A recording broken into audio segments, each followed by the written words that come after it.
Beliefs Break Down Barriers.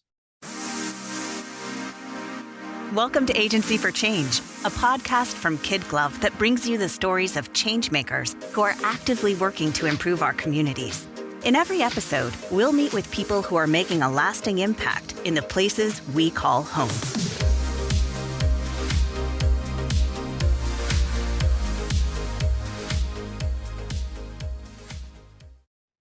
Hey everyone, this is Lynn Weinman. Welcome to another episode of the Agency for Change podcast. So I want to start today with a fun fact, and this is for anyone who's wondering whether it's important to take great care of your team members.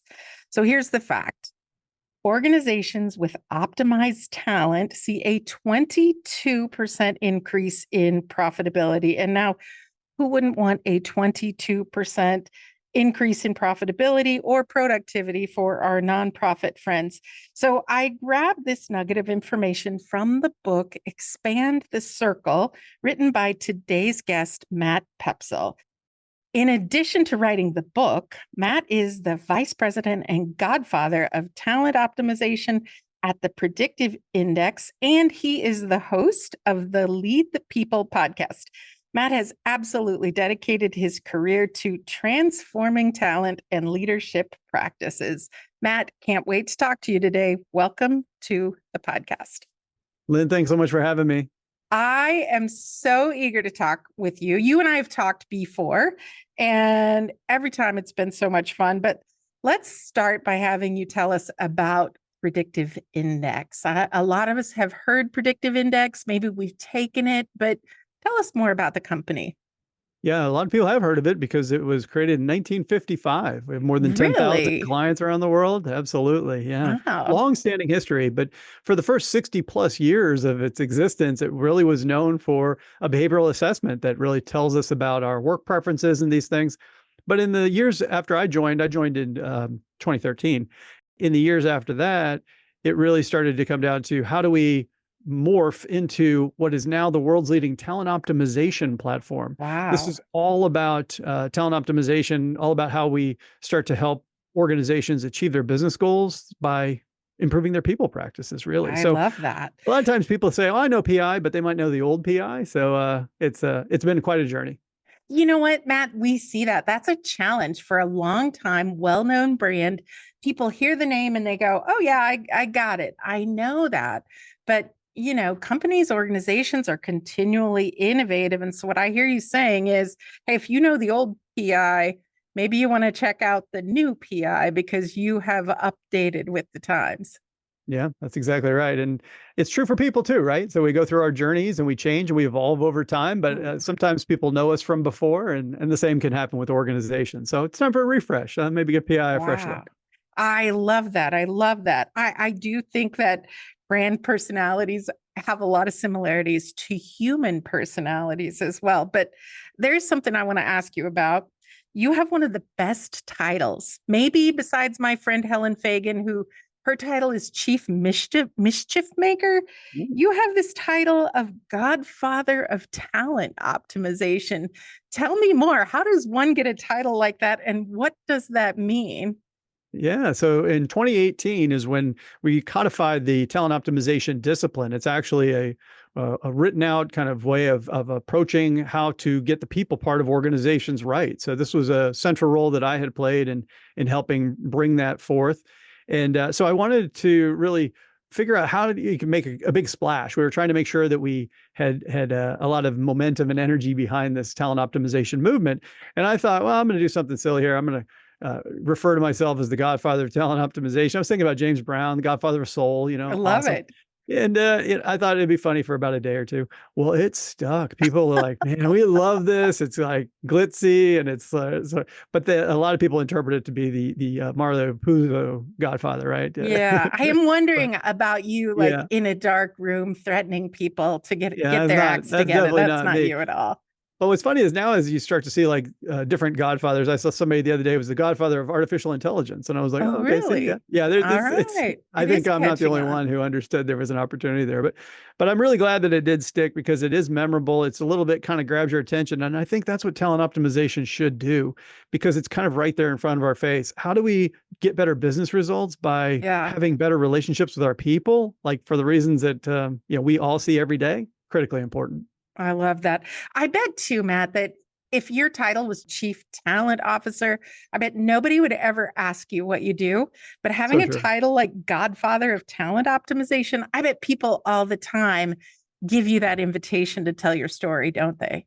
Yeah, they do. And it goes away really quickly because as soon as you start talking about talent optimization itself, people are very interested in saying, well, I've seen those challenges, or I've got struggles to retain Gen Z workers, or I want to have Yeah. meaning and purpose in my work. And now we're having the real conversation I want to have. But you do have to be noticed. There's so Hmm. much noise in the marketplace. And it wasn't just sort of a kitschy brand exercise as much as it was really just saying, let's have something a little bit not mainstream that kind of Yeah. catches the attention well enough so we can talk about the thing we really need to be talking about. I love that. I love that so much. It's like you have an elevator statement and a title all in one. So, Matt, in the intro, I mentioned to people, and I grabbed this statistic from your book. Organizations with optimized talent see a 22% increase in profitability. Like, who wouldn't want a 22%? Who wouldn't want a 12% increase in profitability, quite frankly? But even just beyond that, can you talk to us about the concept of talent optimization and why it's so important right now? Yeah, I think there was a time in business history, for example, where we didn't have to treat people all that well. If you think about the Yeah, Industrial Revolution, right. people were basically playing the role that machines play today. And so it really didn't matter so much if you got the people part right, Because they for were lack of a better, replaceable, right? Like one replaceable. drops And off the line, another one drops on, right? yeah, they were kind of pain in the butt anyway. And, so it's one of those things. And, but that's totally different today. Now when you start to see even manufacturing organizations are full of collaborative, innovative Yeah. change makers, certainly the service economy, the knowledge economy, people play a central role. And all of a sudden, when that happens, what we recognize is we have to make sure that they're having an optimal experience. Because when they don't, and if the level of engagement is low, or if their well-being takes a hit, or if they're not growing their skills and they're not investing as heavily as they need to, then things like collaboration, creativity, innovation, discretionary effort, all these things that show up on the bottom line, the way you talked about with 22% Yeah. profitability, those things get impinged if we don't make sure that we're treating people the way that they need to, all within the confines, obviously, of a profitable business. I love that. Impinged will be the word of the day. There you And go. none of It'll be us a want to quiz. be impinged in any way possible. That sounds just so painful, doesn't it? It feels that way. So, Matt, it feels like I should ask you. I mean, I have you here. You are an expert on talent optimization. If we've got people out there, and I'm sure we do, that are like, I want to have a great culture. I want to do the right thing. I want my people to be happy. I just can't quite get it together. What advice do you have for people on a high level for helping them with their cultures? Yeah, one of the things really is to be intentional. What is the culture that we need to create, and is it a real match for our strategy? I'll give you an example. One time I was talking to a CEO of a community bank, and he was talking about how they were going through this rebrand and they were going to come Yep. back as this big innovative company. And it sounded great. And I'm looking around and I said, sir, I got to tell you, I see nothing but dark wood, closed door offices. Yeah. I don't see a single whiteboard. Yeah. And basically, if you're not willing to change your interior design, how are you really going to change the culture of the company? Didn't take my Oof. advice and isn't there now. I'll tell you Yeah. that. Yeah. And That's so it's one of rough. those things where if They we want probably to, had a velvet rope too for customers to stand behind. That's always one of my yeah, pet peeves with a community bank. yeah, and that's one of the things like we talked about a little bit earlier. It's hard to let some things go as far as our perceptions of companies. It's hard for companies to let their own habits and practices go Yeah. too. Yeah. And so what the starting point there is being intentional. If we really want to make sure that our strategy is sound, we want to make sure that the culture matches. If we want to be innovative, we'd better be okay with giving people a lot of latitude to make mistakes and to celebrate Yeah. their failures as opposed to punish them. Mm, So it's easier said than done for a lot of times. for But that's the sure. one place I'd start is let's be intentional about it. The other is I would say let's educate ourselves and recognize that the entire world of work land has changed fundamentally. Yeah. The reality is that now I talk to healthcare CEOs, for example, and they say, we're not competing with other healthcare systems. We're competing with Amazon and Instacart, and Yes. DoorDash. What kid wants to make 14 bucks an hour working with sick people when they could set their own hours and drive for DoorDash? And so the entire landscape for those employers has changed fundamentally, and they have to offer something different than they did in the past. So this is where we're saying that top talent has always had a choice. Right now, because of the digital landscape, entry-level workers, post-pandemic workers, everybody has a choice, and we have to honor Yeah. that. Yeah. We even see it being a service business based in the Midwest. We see it from two directions. One is that we can now reach out across the country and hire talent from any state we want, not even any state we want, but in some cases, other countries. And we can acquire clients in other states and other countries. But then on the flip side, we need to have our act together because we've got agencies from outside of our market coming in and poaching talent and poaching clients that we once thought were pretty much ours for the taking. So it really is understanding as an employer what you have to offer that's differentiated on this new competitive landscape, I think is really, really huge. 100%. And this is where we say that no business gets to pass from their strategy on paper, written out all nice, straight to the business result without going through the people part. Yeah. People are the only remaining competitive differentiator for business. And so when we treat them like we're still in the industrial revolution with our hierarchical org charts and our defunct performance management systems and all this outdated management practices, not only is it a disservice to the human spirit, but it's also hurts your profitability, because Yeah. when absenteeism spikes or when turnover happens and you have to do retraining and all this stuff, these things absolutely cause devastating business results. So it's scary to let go of the past. I get it. But the reality is that a talent optimization approach says that we have to put the business needs and the people needs on equal footing. And that's what I love so much about it. Yeah.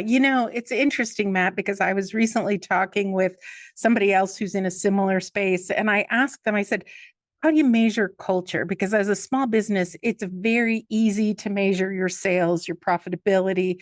It's easy to measure how many sales calls you're making. And I said, how do you measure culture? And she said, well, is your company doing well? Are you meeting your goals? Because chances are, if you from a high level are meeting your high level strategic goals, you got something going in the right direction with your culture. But I bet Predictive Index has some other tools we could use to help us measure our culture. And it just takes me to my whole next question. I mean, when we think about the new Predictive Index, what are the tools you have to kind of help address and propel businesses to success in this area?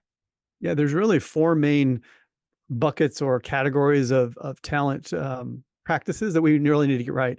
And the way I summarize them, Lynn, I say we have to design winning teams. The Yeah. most important work in any organization is team-based work. Yeah. It's the most powerful, and it's also the most dangerous, because the reality is we invite competing styles and competing goals whenever we get groups of people together. You're right. So, Like one of the worst disservices you can have is a room full of yes people, right? exactly. Nobody's Exactly. stopping you from making the big mistake. Yeah. Or Yep. nobody's sharpening the sword. Yeah. Right, exactly. So when we design winning teams and we recognize the fact that the most important work is team-based work, that's a great start.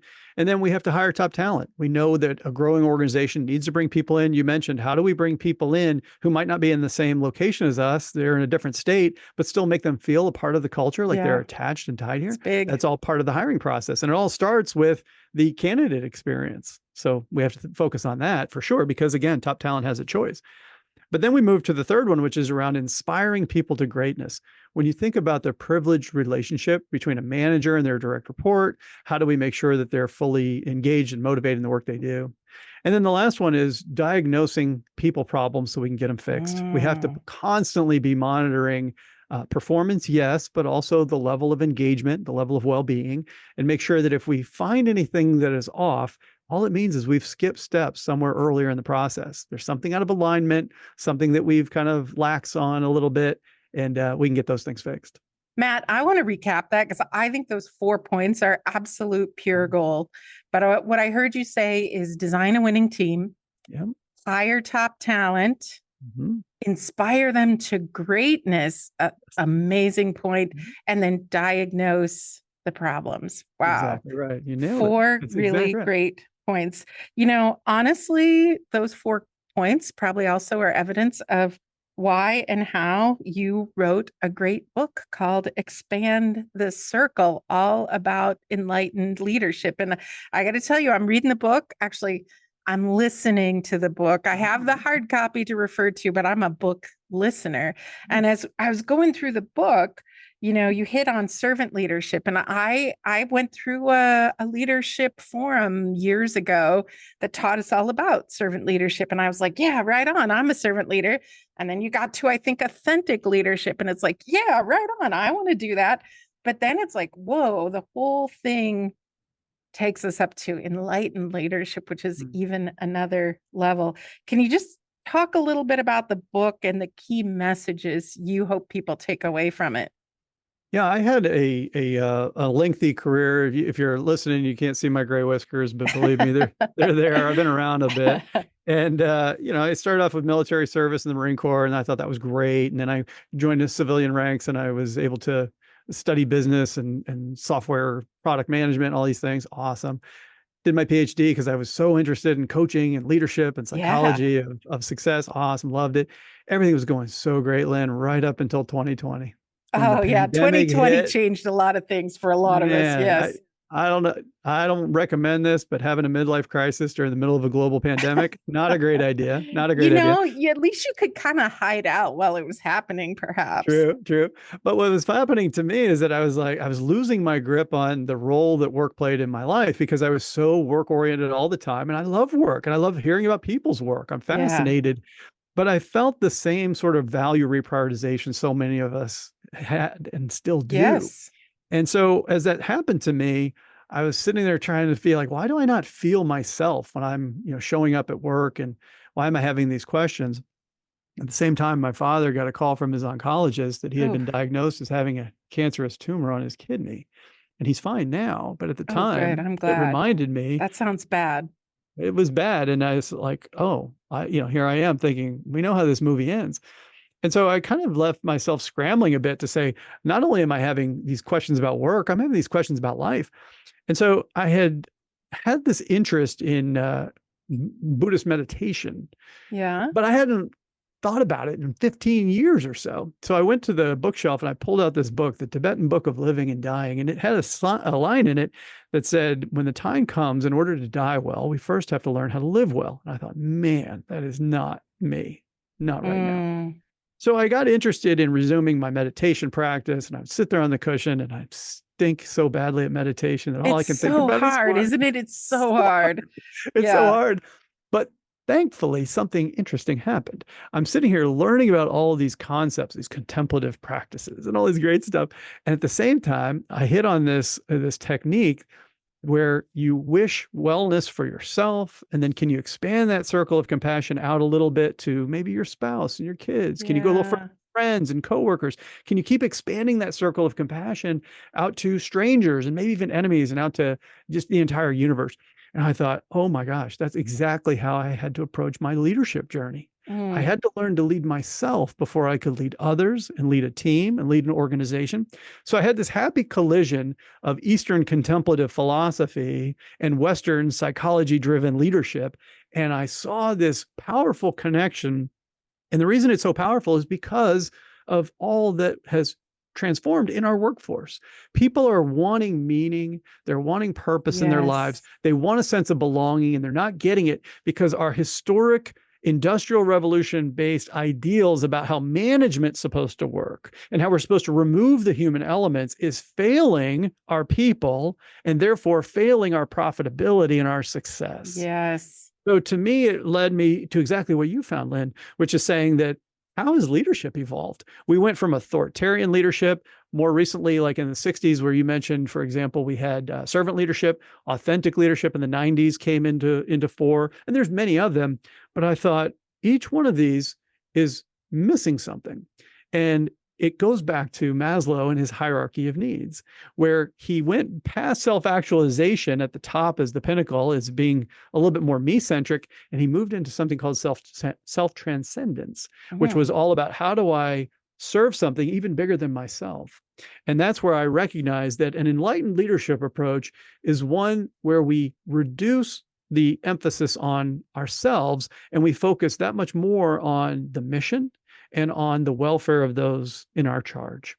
So it's a more selfless form of leadership that we're starting to see corollaries to, for example, with conscious capitalism movement, B Corps, you start to see ESG, you start to see a lot of this stakeholder capitalism, which is saying that any business entity can't be solely about its own single agenda. That's too limited. We have to, serve something bigger and broader in our community and our society, et cetera.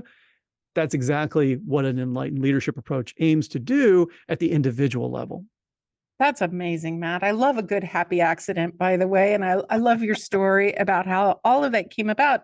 And I think you and I are from a similar generation, but I remember in the beginning of my business career, knowing that I wanted to be a leader and I wanted to, move up the ladder, and feeling like the way to do that was to be very polished, as a woman in business, be very tough, like to have kind of a hard outer shell, to not be pushed around, to outwork everyone else. And that is really not the formula anymore, right? Not the formula for all of the reasons that you have shared. And I love that you have come upon this whole idea and framework. And once again, I'm going to give you a plug for that book, Expand the Circle. I'm about 3/4 of the way through, to be honest, but almost done, and we'll keep reading. It's really a great framework. And I'm curious then, how did you leap from the book to the podcast? Or did the podcast lead the people come first and then the book? Yeah, the podcast actually came first. I knew that I had wanted to interview very important guests, people who had novel things to say. It was just something I'd always wanted to do. So a couple of years ago, I started it, and I had a guest on one time, and he had just written his book. And I said, after the recording was done, you always have a little chit chat. And I said, it's great that you wrote that book. I think I might like to write a book someday. He goes, oh, you should absolutely write a book. And he told me about the program that he used to kind of write a book as a collective with a bunch of different people working on your respective books, but almost as a cohort together. So it's a group writing process. And it was a fabulous fit for me. So when I had the opportunity to write the book, I didn't know what I wanted to write about. And this was pretty early in my journey. And the director of the program, Eric Custer, he said, you're going to have to be authentic. And I said, man, I'm into some pretty interesting stuff right now. Contemplative Easterns. I don't want to tell anyone. I'm like, are you sure? And he's like, you got to. And I'm so glad that I did. So glad I did. Yeah. So the podcast predated the book. And now what's interesting is all I see is that as I've gotten older, the greatest gift that I've been given, Lynn, is that I'm tired. I'm tired. I'm tired of erecting walls between all the parts of my life. When I started to break down these barriers and started to allow things to really get integrated, I have people from the Predictive Index who come onto my podcast. I have other people I meet on the podcast that I'll invite into Predictive Index world, the book world. People like yourself and myself having conversations about B Corps because of other types of networking we've done. It's all just beautifully intertwined.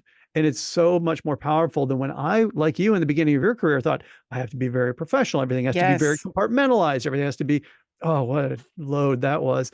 And it's just, you couldn't even maintain it. So as I started to make myself vulnerable, tear down these walls, stop beating myself up, stop carrying the baggage, stop judging myself so harshly all the time, things I learned through contemplative practice, it actually made me a better leader, even in the Western sense. Wow. To me, it was this beautiful interplay between these more enlightened principles that go back 2,500 plus years, but things that are happening fresh when things like generative AI or the nature of the layoffs that are taking place in these massive tech companies. Like every day a new headline comes and it just reinforces to me that this is exactly the movement that we need right now. Matt, I love this. I can't wait for people to listen to the podcast and hear you say that. I think about a time in my life where I was really trying hard to compartmentalize everything, right? And it got to a point where when I was at work, I felt like I was not doing what I needed to do for my family. When I was with my family, I felt like I was missing out on something at work. And I was just trying so hard to compartmentalize them. And at some point, somebody gave me this advice that compartmentalization is just a total myth. And then once you start to find the flow between it and stop feeling guilty, stop beating yourself up, and just be who you are and realize that you're enough, that is a life-changing thing. And it's too bad that people have to get to a point where maybe they have gray hairs and wrinkles to character lines for that to sink in. And so my hope for the younger generations, and I actually feel like it's coming to fruition, is that they learn these lessons much earlier than we did. I think there's quite a bit of evidence to that, but also a caution. The evidence comes in the form that they're a lot of times when I think about Gen Z a lot, because they're the most recent generation to enter the workforce. And Gen Z is going through what I call a quarter life crisis. Because a quarter life crisis. Wow. Yeah. You think about being 25 years old today. Yeah. And let's just keep the math even here and say 25 and 2025. That Gen Z person grew up in a post 9/11 world. Yep. They grew up post Sandy Hook, post anthrax scares, post economic recession twice. So their parents would have been imprinted with that. And now post global pandemic at a very formative time of their lives. And they've never known a moment of safety. This is all after TikTok itself was created in 2016. So they've had the world in all of its glory beamed back to them on screens for as long as they can remember effectively. And so this takes a toll. And so we've never seen a generation with as much promise, having their heads screwed on when it comes to like wanting work-life balance, doing work that's meaningful. They come into the workforce with such, bright ambitions, but also riddled with anxiety, riddled with student loan debt, high rents. It's rough. At the same time, the old guard is trying to condition all of that out of them. So when we start to say, you need to be like us because we were Gen X or boomers, or you got to put your nose to the grindstone, pay your dues. Exactly. All this stuff. What we're finding is that there's some evidence of some slippage, if you will. Gen Z feeling like they have to give up their ideals and not have the types of meaning and purpose that we really should be advancing toward as a society to make sure that we're having these successful businesses that are also benevolent in some way. But instead, it's almost like sometimes the attitude is, well, I didn't get to have those things, so you don't get to either. And we would never talk to our children in some cases the way we talk to our Gen Z employees. And to me, it's like, what's the doggone difference? Let's figure out, again, I will say this, Lynn, every time, having a successful business is non-negotiable. If we don't have a successful business, we have a big problem. That's right. But that can't be the sum total of that's it. That can't be the only thing that we care about. That's too limiting. So don't misunderstand when we say we need to treat our people right. It's not at the expense of our business. It's actually in order to have a successful business because everything has changed. I love that so much. So Matt, earlier you gave us some great insights on what we can do for our team. I'd love you to take that a step further. What advice do you have for leaders who want to move more towards becoming an enlightened and effective leader? Yeah, I recommend starting at the beginning for sure. I think that in the book, when I had laid out, for example, how we have to learn to lead ourselves before we can lead others, there's never been a better opportunity to do that. Even if you find that you've been in a leadership role for 20 years, you can still start with the beginning, which is self-awareness. The reality is that so few of us have an accurate self-awareness for all of the understandable reasons. That is the absolute best place to start. So many leaders I talk to don't know their values. They don't know what makes leadership itself meaningful for them. They don't know some of the most basic fundamental pieces about themselves. And very quickly, as I had laid out in the book, after developing some level of self-awareness, you enter the next step, which is self-acceptance. Where it's like you're going to find some things that you just don't love about yourself. And you and I have each shared some examples of that from before. We have. But you have to have that acceptance to say it's okay to not be perfect. You're not going to be the perfect leader. I know thousands of leaders. I don't know any perfect ones. And you find ways to take some of those things and incorporate them in your leadership in a way that doesn't make you less or make you vulnerable. It actually makes you more powerful, and it makes you more magnetic to people who also have their own chinks in their armor, so to speak. So that's kind of where I begin is begin at the beginning. Don't skip steps. Don't try to lead an organization when you don't even know what your own personal values are. It doesn't take it takes some contemplation, but it doesn't take a lot of time to go through the steps. But I think when we skip steps, we end up with a leadership that's hollow. And Yeah. right now, that's the word I get played back to me a lot is people say, well, I just feel hollow at work. And we're looking for wholeness. And there's only one way. You got to I fill it up. think the younger generation is pretty good at also knowing when a leader is feeling hollow or knowing when a leader is inauthentic. Like, even if you're communicating in a digital format, I think people are really picking up on that in such a fast and big way and finding it so distasteful at this point in time. I'll give you an example is like when you go through, and we're all going through things. I mean, we are still reverberating with the effects of the pandemic. We just are. It's changed the way we work. It's changed so much of our lives. You had mentioned earlier, for example, like we're working really hard to recruit people in other states, or maybe other states are now encroaching on our territory. So there's a lot of new stuff to deal with, which can be a little bit exhausting. If the leader comes in and says, I'm just going to muscle through this, I'm not going to show any weakness, even though they're really struggling, it's not going to be authentic. Right. But if they come in and they say, team, I got to tell you, I'm going through some stuff at home right now. Don't need to get into it, but I'm going to take the afternoon for myself because self-care is never selfish. And I would want you to do the same. So if you could help me out, that would be great. What do you think of that, leader? The answer is more. You don't think less of them because you say, oh, you'd rally behind that person and say, hey, what can we do? Let's help out. All of a sudden it's not as if the old leadership model where everything had to be perfect which was total fallacy anyway. It's like, this is actually a much more authentic way of being.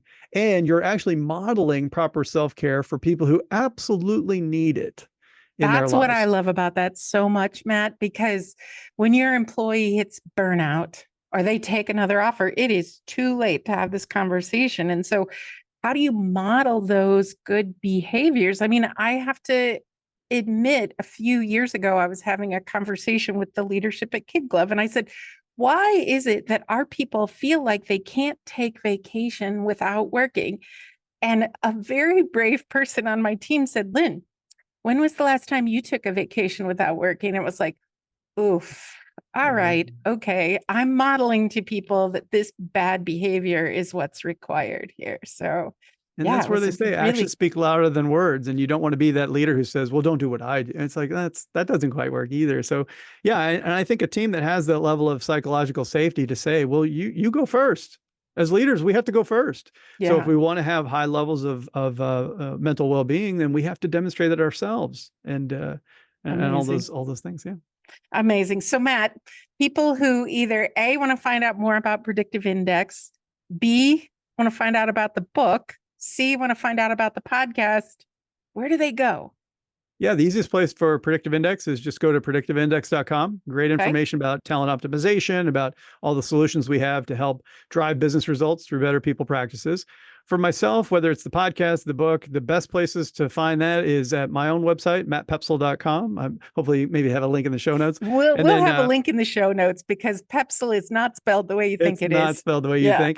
And the other thing is on LinkedIn. I love engaging with people on LinkedIn, so I'd be happy to answer any questions or make any connections and just be of service in any way that I can.